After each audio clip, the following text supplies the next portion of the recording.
रविंद्रनाथ टैगोर ने कहा है कि सामने जहां बस्ती दिखाई दे रही है, रंग बिरंगे फूल खिल रहे हैं, सुंदर क्यारियां और लता वितान झूम रहे हैं, वहां पहले एक बीहड़ जंगल था।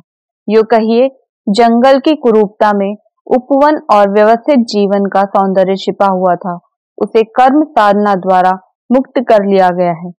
समाज की उच्छृंखल और उन्मुक्त प्रवृत्तियों के बीच न्याय और नियम का स्वर्ग भी इसी प्रकार बसा हुआ है। उसे मुक्त करने के लिए कल्याण साधना आवश्यक है, अनिवार्य है। मुक्ति हो या आनंद, सत्य हो या सौंदर्य, वह अपने आप प्रकट नहीं हो सकता। कुछ नियमों के द्वारा ही आनंद प्रकाशित होता है। इसी प्रकार आत्मा भी कर्म द्वारा ही व्यक्त होती है। उन्मुक्त प्रकृति आत्मा का स्वरूप नहीं हो सकती। कर्म जो कि कल्याण की कामना से किया जाता है, वही आत्मा का सत्य है।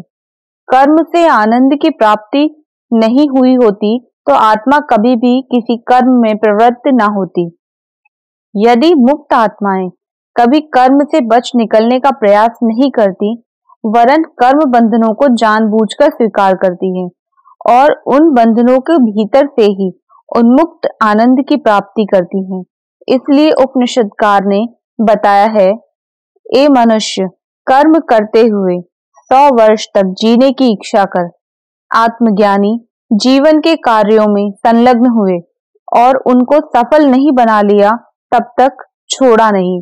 उन महान पुरुषों के जीवन वृत्तांत अब भी हमें उसी मार्ग का अनुसरण कर मनुष्य जीवन को सार्थक बनाने की प्रेरणा देते हैं।